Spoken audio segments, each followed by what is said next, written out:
Hello viewers, welcome back to your channel lifestyle of Nishitha. ఎలా ఉన్నారంతా? బాగున్నారా? నేనైతే చాలా బాగున్నానండి. మీరు కూడా చాలా బాగున్నారని అనుకుంటున్నాను.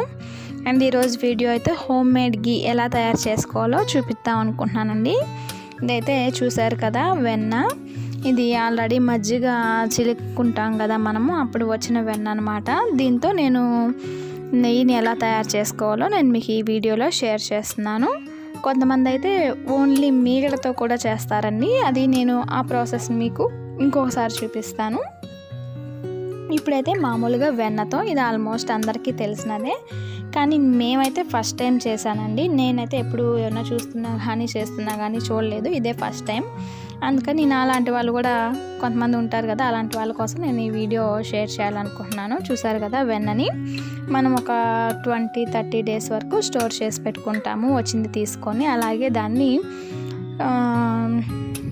2 to 3 టైమ్స్ వాష్ చేసుకోవాలి. బాగా చేసేసారు కదా, వాష్ చేసేసాక ఇలాగ బాగా మజ్జిగలో ఉన్నటువంటి పులుపు, అదొక రకమైన స్మెల్ వస్తుంది కదా, ఆ స్మెల్ అంతా పోతుంది మనం 2-3 టైమ్స్ వాష్ చేయడం వల్ల.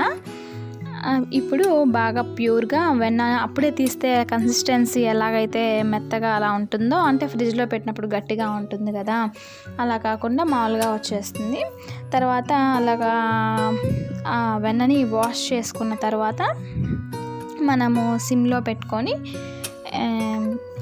కొంచెం మందంగా ఉండే గిన్నెని పెట్టుకొని సిమ్లో పెట్టుకోవాలండి. అప్పుడప్పుడు కలుపుకుంటూ ఉండాలి, లేదంటే అడుగు అంటుకుంటుంది.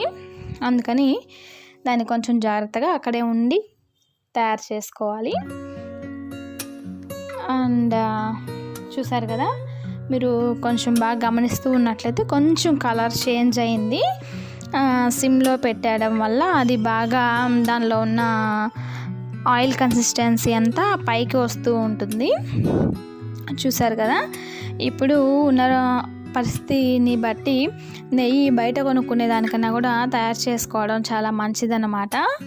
అయినా బయట కొనాలంటే కూడా మాకైతే కేజీ 500 రూపీస్ అండి. మీకైతే ఎంతో తెలియదు, కానీ మాకు ఖచ్చితంగా నెయ్యి ఉండాలన్నమాట. అది లేనిదే మాకు ముద్ద దిగదు. అందుకని మేము దీన్ని ఎక్కువ వాడుతూ ఉంటాము. కాబట్టి నేను మీకు కూడా ఒకసారి షేర్ చేస్తున్నాను. చూసారు కదండి, కలర్ చేంజ్ అయింది. మీరు గమనించినట్లయితే ఈ బుడగలు వస్తూ ఉంటాయండి. బుడగలు బాగా వచ్చి ఆగేంత వరకు మనము సిమ్లోనే ఉంచుకొని దాన్ని బాగా కలుపుకుంటూ ఉండాలి, లేదంటే అడుగు అంటుకుంటుంది. చూసారు కదా, ఇప్పుడు మీరు చూసినట్లయితే ఇంకా కలర్ చేంజ్ అయిపోయింది. ఇప్పుడు నుంచి స్మెల్ రావడం కూడా స్టార్ట్ అయిందండి. ఎంత కమ్మటి వాసన అంటే అసలు ఆ వాసన వస్తూ ఉంటేనే ఆవకాయ వేసుకొని నెయ్యి వేసుకొని తినాలనిపించింది నాకైతేను. అంత కమ్మటి వాసన అన్నమాట.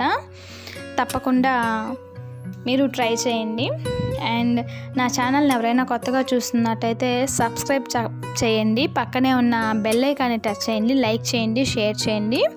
నా వీడియోస్ని మిస్ అవ్వకుండా చూడండి.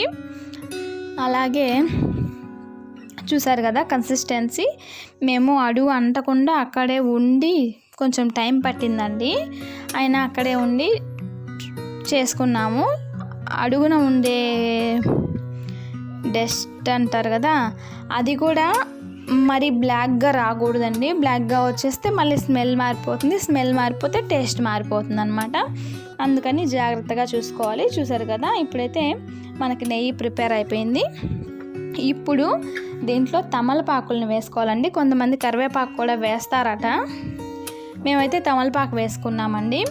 ఈ తమలపాకు వేయడం వల్ల దానిలో ఉన్నటువంటి బ్యాడ్ స్మెల్, ఇంకేదన్నా వేస్ట్ కన్సిస్టెన్సీ అదంతా ఆ తమలపాకు వల్ల ఆ ఫ్లేవర్స్ అదంతా పోయి నెయ్యి ప్యూర్గా తయారవుతుంది.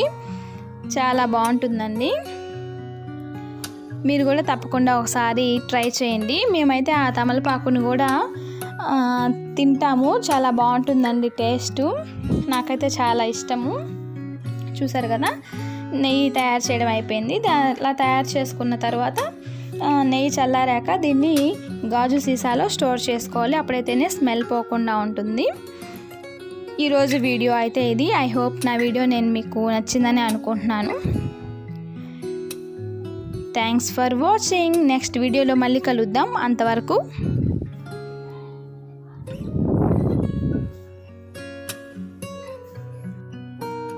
Bye bye. నేను మీ శ్రావణి. నెక్స్ట్ వీడియోలో మళ్ళీ కలుద్దామా మరి. ఈసారి నేను మీ ముందుకు వచ్చేస్తాను కొత్త వీడియోతో.